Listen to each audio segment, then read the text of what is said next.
Today's a big day. We're going to do paddle. And the race is on. Yippee! Yippee!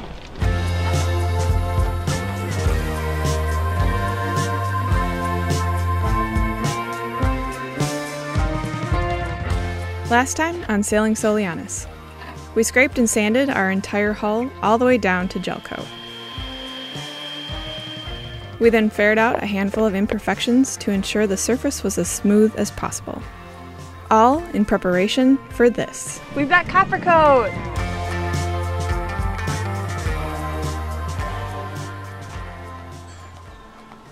So we're doing a little team meeting here. Oh wow. I'm here, just behind the camera. So we've got 3 boxes of Coppercoat. These are the heavy boxes. And we have 1 box. This is CK426. Wow, that is really light. Oh, ceramic coat. So this is a 2-part epoxy. Part 1, part 2. So this is actually stuff that is made for potable water systems.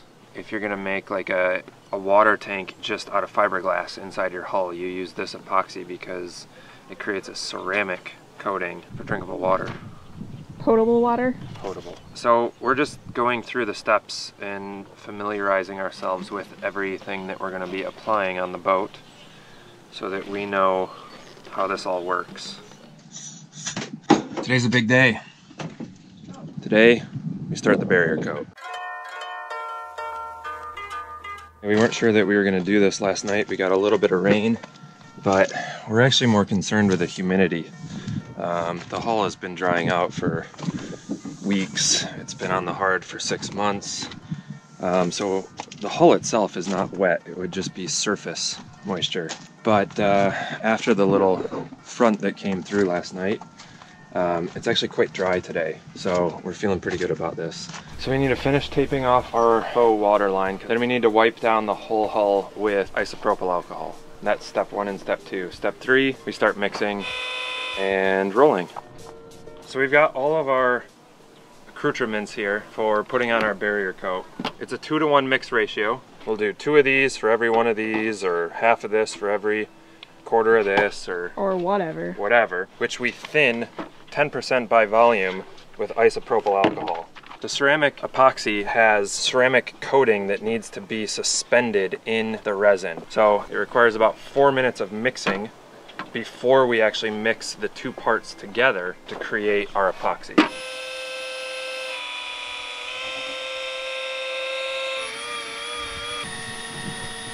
These are 1/8 inch mohair nap rollers. We want a really thin layer of all of this stuff going on so we don't have any drips or runs. Alrighty, let's get started. There? Yeah, that's good. So once we mix the curing agent into the resin ceramic paint part, we've got 30 minutes to get on the hull. A 1/20th of a liter is what? A 1/10 of a liter is 100 milliliters. So it's 50 milliliters, right? Yeah. So I'm gonna put 50 milliliters in here. And the race is on.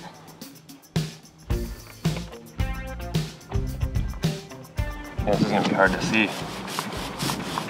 I said your first coat will be really thin. It's gonna be hard to tell where we've been.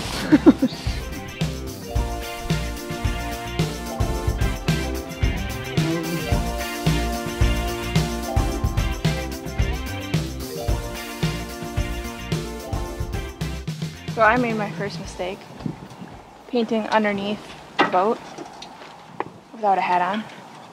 Stood up right into the paint.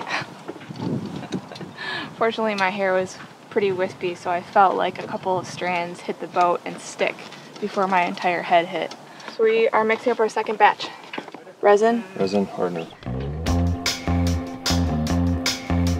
Round 2.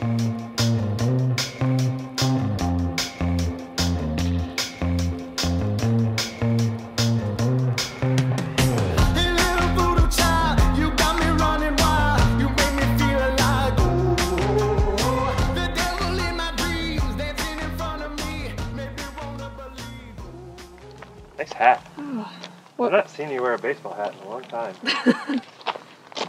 Thanks. I thought you were joking at first. Oh, I like it. So we just finished our second coat of barrier coat. Kirk is currently putting a little dew skirt right at the boot stripe so that any water that collects in the hull won't drop down onto our barrier coat. Hopefully. Hopefully.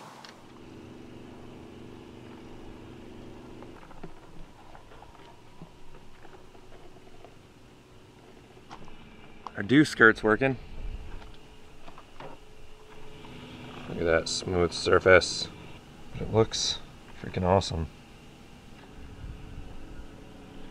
This is day 2 of the bottom painting project. That was some bright sun. It is very bright sun. Yesterday we were able to get on 2 coats of our barrier coat. See.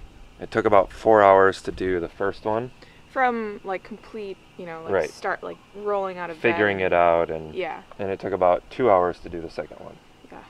So With cleanup. with cleanup. So hopefully by the time we start doing Coppercoat, we'll be able to do each coat in about an hour.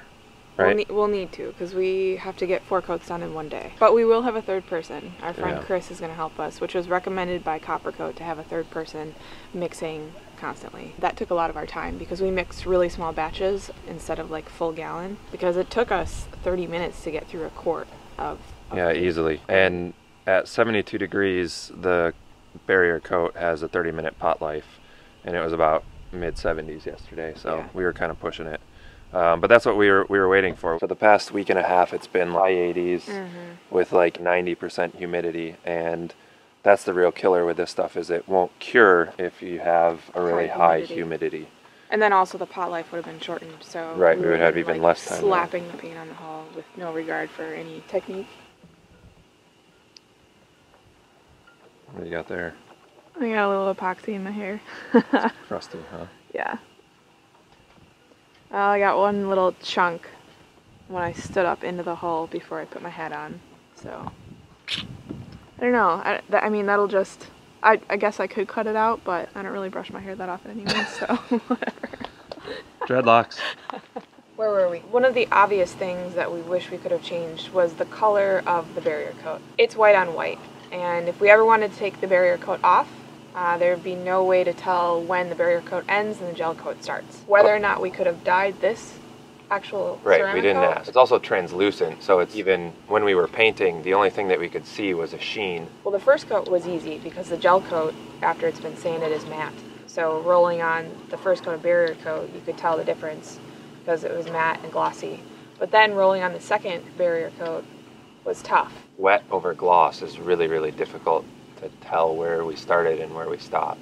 But I'm thinking that the third coat should be a little easier. Maybe a little bit, yeah. Yeah, this time we're going to be doing it about, I don't know, 18 hours after we stopped painting the last coat. It's visibly drier than the first coat was. The other issue that we have is we're doing this outdoors, so it would have been nice to do it indoors. We had to wait for a day where it was low humidity, but that meant that it was a day in changing weather patterns. So we had a lot of wind yesterday, which kicked up a little bit of dust and debris, and there's people in the yard that are sanding, and we have a few speckles in the paint here and there that we can't avoid. And mostly we've got a lot of bugs, but I think it didn't matter what the day would have been like. There would have been bugs in the paint anyway. Yeah. I think I'm just pushing it into it. There are a bunch back on the rudder. Well, I guess we're stuck with bugs in our hole. we're stuck with bugs on the hull. They're gonna go for a long swim. The third thing that got into the paint was our paint roller. Or 1/8" nap mohair rollers that are designed for doing epoxy rolling, but one of the rollers just fell apart. Yeah, which the instructions said that we could use, but if we were to go back again, we would definitely use foam. Yeah, we have a little cigar roller. It's a 4" roller that's a high density foam, and that made such a nice smooth finish on this.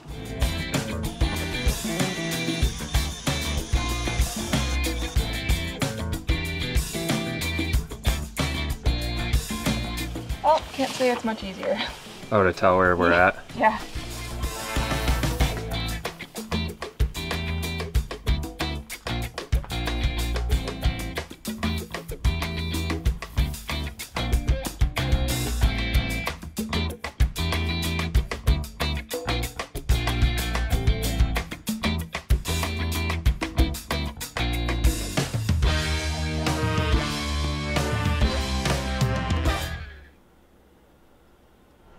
So we've got our barrier coat on yesterday and the day before it. We have a 24-hour cure time in which we can apply the next coat. So we have until 3 today to get this first coat on, but we have to get 4 coats of Coppercoat on today. So we're starting relatively early. It's 9:30. Coppercoat comes in 3 parts. It's a 1-to-1 mix of the resin and the hardener, and then a bunch of powdered pennies. You mean power pennies? Bunch of power pennies. It actually gets put into suspension in the epoxy mix and roll it on in as thin of a coat as possible. We're also going to be thinning again today with isopropyl, which prevents dripping and other ill effects of rolling. So yeah, we're going to mix up a small batch first to test to figure out how long it takes us to put it on, so we know that we're within our 30-minute pot life at 70 degrees. Because it's probably a little bit less than 70 right now, but yeah. As the day goes on, we're going to add a little bit more isopropyl to thin it out a little bit more, and hopefully by then we're working a little faster. So we're going to get started. Yippee! Yippee! Each part of the 2-part system is half a liter. We want to mix half of this right now. So we're going to do a 1/4 liter of part A, a 1/4 liter of part B, and then 0.8 of the copper, which puts us at 200 milliliters. Pouring in part A into part B. Looks like Jupiter. All right, are you ready?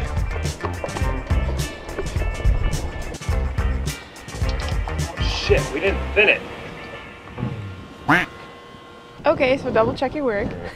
We forgot to put the isopropyl alcohol in before we mixed the copper in. So instead of doing, what was it, a half batch we were gonna do? Yep. We're doing a full batch, and we're gonna have to roll it quickly. Look at all that copper at the bottom. This is what I had nightmares about over the past 2 weeks. Well, the batches after this are gonna be perfect, so. Because Chris is gonna be doing No. All right, let's go roll.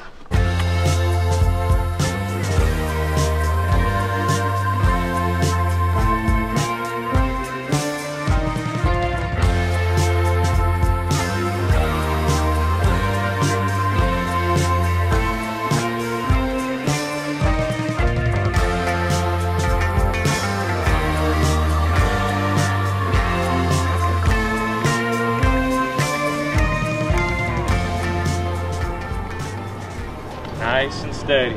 Oh God.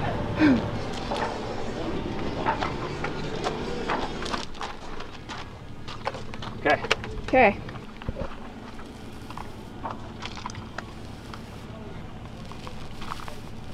How's it going, love? Oh, I'm a little nervous. How you doing? I'm good. I'm just hoping we're filming enough of this. Yeah. Hey, I like that smile on your face. Okay, good. All right. So come start up here at the bow, actually. Okay. And we'll do the bow where it rolls real tight. That's where the small one is really helpful. Like right up in here? Yeah. You might notice how patchy this first coat looks. Not to worry, that's to be expected. Because Coppercoat needs to be rolled on so thin, our hull didn't look completely covered until we got into coat number 3.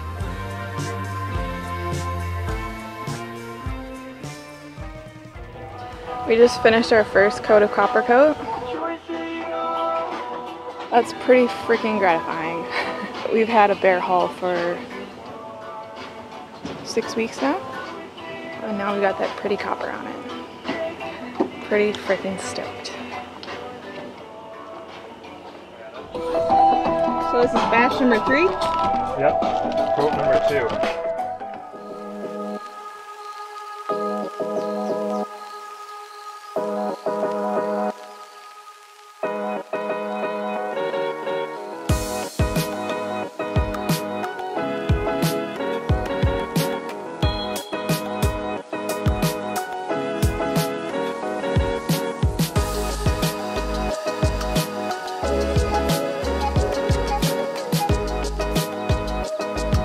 We're 2 coats in. It's about noon. We're making faster progress, I think, than we thought we would. So, feeling pretty good. Yeah, we had a 3rd helper today, which has been awesome. We had a few bobbles in the morning. I mixed things wrong, and it seems like we recovered okay from that. But yeah, this is pretty difficult to apply. It all the copper that's kind of supposed to be suspended in the mixture makes it really thick, and it makes it really hard to not get lines and not get runs. And So I get why a lot of people have issues. The key really is to do it thin. I think we probably put our first coat on a little bit thick, but we've kind of worked out a system now and seems to be going okay. It takes a good coat to get your technique down. It's hard to tell how thin to actually go, because if you do go too thin, well then if you go back and try to cover more over it, then it starts to pull the stuff that you've already put on off. So there's definitely a happy medium between getting too thin and being too thick. And then also, depending on the type of roller that you have, some rollers will leave a little bit on the edge, so your lines look harder. It's definitely a big learning curve. Yeah, it's a process. But we got 2 on, we got 2 more to go, and then we got to put a big old paint skirt on. This is a real skirt.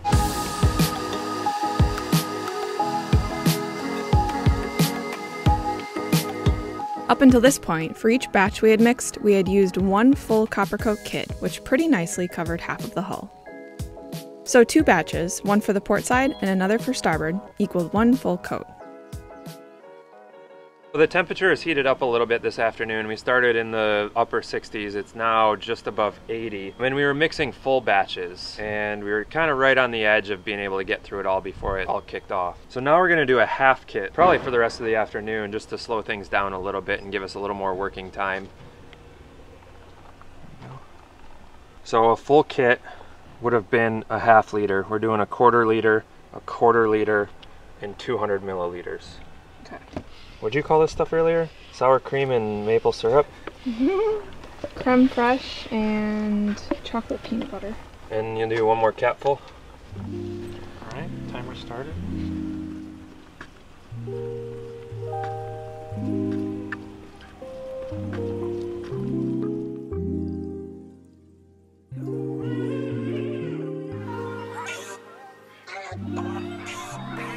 Last batch of the day.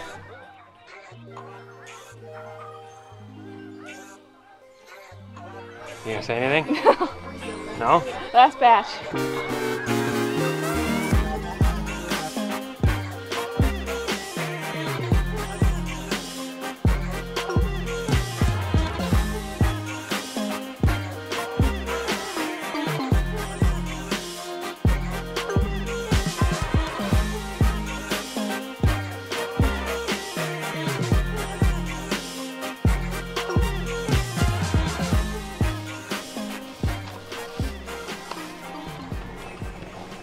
How you feeling? I'm tired. Yeah? 3 days in a row of painting, and this was like the marathon day. Yeah. Looks good though. So happy to be done.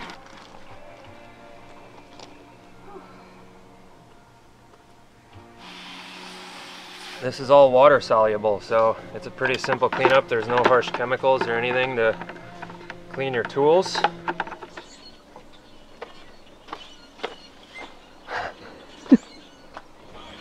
Oh my god, we're done. Almost. We're just taping up the dew skirt.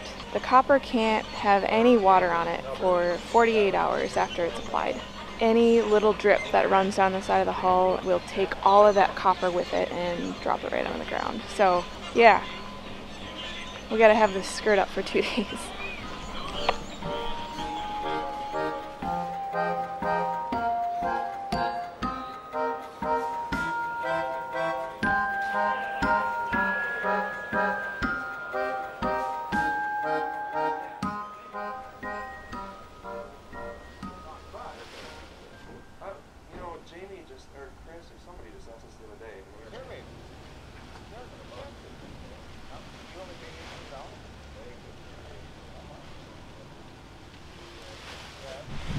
Come take it down. Yeah. We had 2 perfect days of calm, no wind, where our skirt and our dehumidifier running underneath kept it really nice and dry in there. Yep. It's been breached, Kirk. Yep.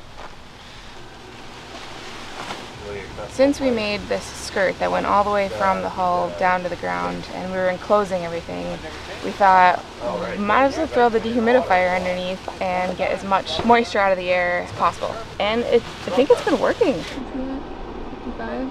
that first overnight, in the morning, it was supposed to be 94% humidity when we woke up. So we were really worried about that. I'm pretty sure it said like 65 compared to the outside of 95. When you come in here, my lips will like immediately start to get chapped. So hoping this hull is nice and dry. Feels dry.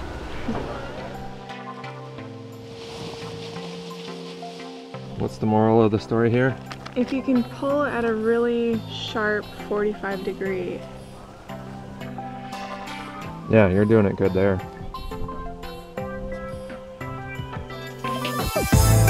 Oh, this is preventing us from launching our boat. This was Lauren's brilliant idea. And then I was like, Kirk, wait, don't do this, you're an idiot. Mr. B! Ha-ha!